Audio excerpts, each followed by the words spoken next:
नमस्कार प्रिय दर्शकों, आप देख रहे हैं ज्योतिष मंत्रा। प्रिय दर्शकों, शत्रु से मुक्ति पाने के लिए, शत्रु को भी मित्र बनाने के लिए ये मंत्र अत्यंत प्रभावशाली है और आज उसी मंत्र प्रयोग की चर्चा है। यदि आप शत्रु से आए दिन परेशान रहते हैं, बार बार समझाने पर भी शत्रु आपके कार्यों में अवरोध डालता है, आपके कार्यों को बिगाड़ देता है और आपकी परिस्थिति ऐसी है कि आमने सामने की लड़ाई आप लड़ नहीं सकते, तो इसलिए इस मंत्र का प्रयोग आपके लिए बन जाता है। क्योंकि जिससे लड़ा नहीं जाता उसके साथ हाथ मिला लिया जाए, उसको अपना बना लिया जाए तो ही समझदारी है। तो इस मंत्र से शत्रु आपका मित्र बन जाएगा, स्वयं आपके कार्यों में सहायता करने लगेगा। इतना प्रभावी यह मंत्र है और पूर्णतः सिद्ध है। वैसे तो इस मंत्र को ग्रहण काल में करने पर अत्यंत विशेष प्रभाव प्राप्त होता है, परंतु शीघ्र ही नवरात्रि का पर्व आ रहा है, उस समय विशेष में इस मंत्र को करते हैं तो भी आपको लाभ प्राप्त होता है। क्योंकि नवरात्रि का पर्व अपने आप में विलक्षण है, प्रभावी है और पूर्ण सिद्ध समय होता है। इस समय में किए गए तंत्र मंत्र यंत्र का विधान निश्चित प्रभावी होते हैं और कोटि गुणा फल प्रदान करते हैं। 2 अक्टूबर को सूर्य ग्रहण आ रहा है, परंतु यह सूर्य ग्रहण भारत में दृश्य नहीं होगा, ना ही इसका कोई सूतक काल होगा और ना ही इसका कोई विशेष प्रभाव होगा। तंत्र मंत्र साधना के लिए जिस ग्रहण काल को लिया जाता है उसका प्रभाव इस ग्रहण में नहीं मिलेगा।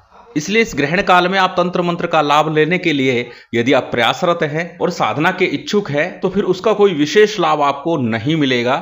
अमावस्या तिथि है, अमावस्या के दिन तंत्र मंत्र साधना के लिए विशेष होता है तो उसका लाभ आपको मिल जाएगा, परंतु ग्रहण का जो फल बताया है वो फल कदाचित नहीं मिलेगा, क्योंकि ना तो ग्रहण है, ना सूतक है, ना ग्रहण दृश्य होगा, तो उसका फल भी न्यून होगा, नगण्य होगा।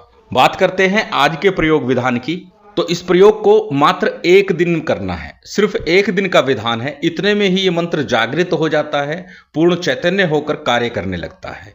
परंतु नवरात्रि के 9 दिन हैं, यदि 9 दिनों तक आप प्रयास करना चाहें, इस मंत्र का जप करना चाहें तो अवश्य कीजिएगा, परंतु जागृत तो ये प्रथम दिन ही हो जाएगा। और नवरात्रि में भी मंगलवार, शनिवार, रविवार का दिन हो, द्वितीया, पंचमी, सप्तमी, अष्टमी, नवमी तिथि हो या फिर दशहरा दशमी तिथि हो, उस दिन आप इस मंत्र का जप करते हैं, विधान करते हैं तो आपको शीघ्र, अतिशीघ्र आपको इस मंत्र का फल प्राप्त होगा। तो चलिए अधिक विलंब न करते हुए जान लेते हैं किस प्रकार से विधान करना है, कैसे करना है, किस समय करना है, किस प्रकार करना है। सबसे पहले बात करेंगे साधना सामग्री की।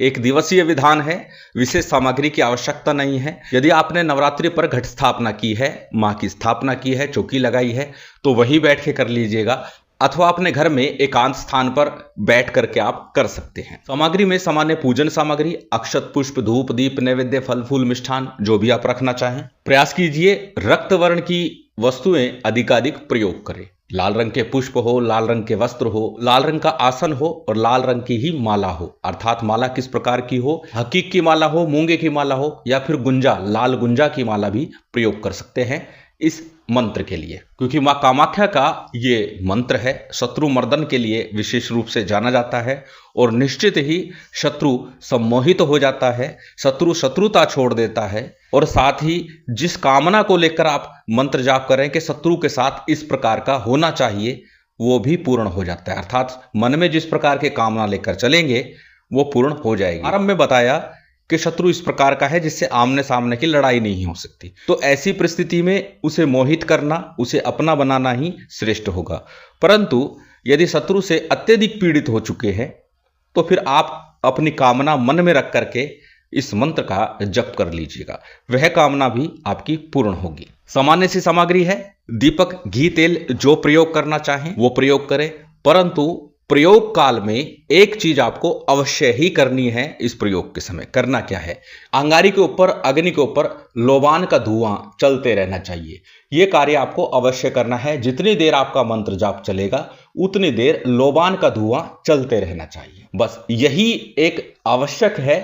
अन्य चीजें जितना आप भगवती की पूजा के लिए सामग्री ले सके वो ले लीजिएगा और इस प्रयोग को संपन्न कर लीजिएगा। अब जानते हैं किस समय करना है। प्रिय दर्शकों, शत्रु मर्दन की बात हो तो बार बार बोलता हूं, मध्याह्न का समय और रात्रि का समय ही विशेष होता है। जिसमें देवी विधान करना हो तो रात्रि का समय ही सर्वश्रेष्ठ होता है। रात्रि के 10 बजे के बाद 12 बजे के मध्य में इस प्रयोग को आप आरंभ कीजिएगा। घर में किसी भी दिशा में मुख करके बैठ जाइए, श्रेष्ठ होगा। आप पूर्व दिशा को छोड़ करके, क्योंकि शत्रु मर्दन की बात हो तो आप कामना कर रहे हैं मोहन के लिए तो उत्तर मुख हो जाइएगा, या शत्रु के विनाश की कामना लेकर के बैठते हैं दक्षिण पश्चिम मुख हो जाइएगा। अब जैसी आपकी व्यवस्था हो या जो आपकी कामना हो उस प्रकार आप साधना के लिए अपने घर में एकांत स्थान पर बैठ जाइए, अथवा जहां आपने मां का दरबार लगाया है वहीं पर इस साधना को संपन्न कीजिए। सबसे पहले हमेशा की तरह शुद्धि आचमन कीजिए। शुद्धि आचमन के बाद में आपको दीप प्रज्वलित करना है। घी अथवा तेल का जो भी आपने दीपक लगाया कर्म साक्षी के रूप में प्रज्वलित कर लीजिए। दीप प्रज्वलित करने के बाद आपको संकल्प लेना है। संकल्प में अपना नाम बोलना है, गोत्र बोलना है, उस दिन का तिथि वार नक्षत्र बोलना है, साथ ही अपनी कामना बोलनी है, किस कारण से किस कार्य के लिए आप ये प्रयोग कर रहे हैं। संकल्प के उपरांत संकल्प के लिए लिया गया अक्षत पुष्प जल किसी थाली प्लेट में छोड़ दीजिए। इसके बाद में हमेशा की तरह गणपति का, गुरु का, कुलदेव, पितृदेव, स्थानदेव, इन पंचदेव का सामान्य सा पूजन कर लीजिए। भगवान शिव का, मां भगवती शक्ति कामाख्या का पूजन कीजिए और उसके बाद भैरव जी का पूजन भी सामान्य पंचोपचार रीति से संपन्न कर लीजिए। जो भी सामग्री है, जितनी सामग्री है उसी से आपको पूजन विधान संपन्न कर लेना है। इसके बाद में जैसे बताया अग्नि चलती रहनी चाहिए, लोबान का धुआं चलता रहना चाहिए। सबसे पहले आपको एक माला गणपति मंत्र की करनी है। ओम गंग गणपते नमः, ओम गणेशाय नमः, ओम वक्रतुंडाय नमः। जो भी मंत्र आप सरलता से बोल सके उस एक मंत्र का, एक माला का जप कर लीजिए। बात यदि करें गुरु मंत्र की, यदि आपने गुरु दीक्षा नहीं ली तो फिर भगवान शिव के ही पंचाक्षरी मंत्र ओम नमः शिवाय का जप कीजिएगा, अन्यथा अपने गुरु मंत्र का जप कीजिएगा एक माला का। उसके बाद आज का जो मूल मंत्र है वह तांत्रिक साबर मंत्र है, और साबर मंत्रों की चर्चा हो तो 11 बार साबर सिद्धि मंत्र का जप भी अनिवार्य रूप से कर लेना चाहिए, जिससे कि हमारी साधना शीघ्र सफल हो।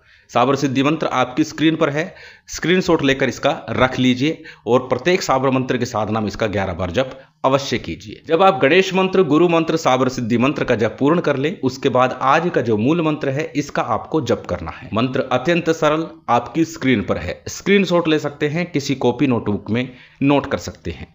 मंत्र को एक बार बोल करके बता देता हूं। मंत्र इस प्रकार है। चंद्र शत्रु राहु पर विष्णु का चले चक्र, भागे भयभीत शत्रु देखे जब चंद्र वक्र। दुहाई कामाक्षा देवी की, फूक फूक मोहन मंत्र, मोह मोह शत्रु मोह। सत्य तंत्र मंत्र यंत्र, तुझे शंकर की आन, सदगुरु का कहना मान। ओम नमः कामाक्षा, अंग कंग चं टन तम पम यम शम क्रीम श्रीम फट स्वाहा। इस मंत्र का आपको लगातार जप करना है। लोबान का धुआं लगातार बराबर चलते रहना चाहिए और आपका पूर्ण ध्यान और मन मंत्र पर एकाग्रता के साथ लगना चाहिए। मन में अपने विचार रखें कि मेरे सभी शत्रु वशीभूत हो रहे हैं, हतप्रद हो रहे हैं, मेरे शरणागत हो रहे हैं। इस प्रकार का भाव रखते हुए आपको इस मंत्र का जप करना है। कितना जप करना है? 11 माला का जप करना है। एक ही दिन का विधान है। मंत्र बहुत अधिक कठिन नहीं है, थोड़ा सा प्रयास करेंगे तो निश्चित याद हो जाएगा, और याद करने के बाद ही साधना में रत होना चाहिए, साधना में बैठना चाहिए। ये बात मैं बार बार बोलता हूँ। जब आपका मंत्र जाप पूर्ण हो जाए उसके बाद माँ भगवती शक्ति की आरती कीजिए। आरती के बाद जो भी नैवेद्य रखा हुआ है उसका भोग लगाइए। तत्पश्चात थोड़ा जलाचमन कराइए, क्षमा प्रार्थना कीजिए, आसन को प्रणाम कीजिए, उठ जाइए। अब जानते हैं इस मंत्र की प्रयोग विधि, क्योंकि इतना ही प्रयोग है और इसके बाद इस मंत्र का आपको प्रयोग करना है। कैसे करना है? जो लोबान का धुआं चल रहा था जिस अग्नि के ऊपर, उस राख को संभाल करके रख लीजिए, कपड़ छान करके रख लीजिए, और फिर प्रतिदिन इस मंत्र का 7 बार जप कीजिए, अपने मस्तक पर तिलक कीजिए और फिर कार्य के लिए निकल जाइए। सभी शत्रु वशीभूत हो जाएंगे, चाहे कोई भी हो। प्रिय दर्शकों, शत्रु की बात आती है तो बार बार बोलता हूं, शत्रु कोई व्यक्ति विशेष ही नहीं होता। कर्ज, बीमारी, रोग सभी शत्रु हैं। जो हमारे कार्य में बाधाएं आ रही है वह भी शत्रु है। तो उन सभी बाधाओं का निराकरण भी होगा, आपके कार्य सरलता से बनने लगेंगे। घर में बीमारियां हैं उसके लिए भी इस मंत्र का प्रयोग कर सकते हैं। करना यह है, थोड़ी सी राख जल में डालनी है, पूरे घर में जल छिड़कना है। शीघ्र ही नकारात्मक शक्तियों का, बीमारियों का पलायन घर से शुरू हो जाएगा। और नित्य आपको 7 बार मंत्र बोल के तिलक तो लगाना ही है। जितने भी शत्रु आपके हैं वो सब आपके नतमस्तक हो जाएंगे, वशीभूत हो जाएंगे। अत्यंत सरल विधान है, अत्यंत सरल प्रयोग है। यदि आप शत्रु से आए दिन परेशान रहते हैं तो करके लाभ अवश्य उठाइए। महामाई की विशेष कृपा आप सभी को प्राप्त हो, यही कामना है। उम्मीद करता हूं आज की ये जानकारी, ये वीडियो आपको अच्छी लगी होगी। यदि अच्छी लगी हो तो कृपया लाइक कीजिएगा, शेयर कीजिएगा। यदि चैनल पर नए हैं तो सब्सक्राइब कर बेल आइकन बटन दबा दीजिएगा। जय माता दी, जय श्री राम।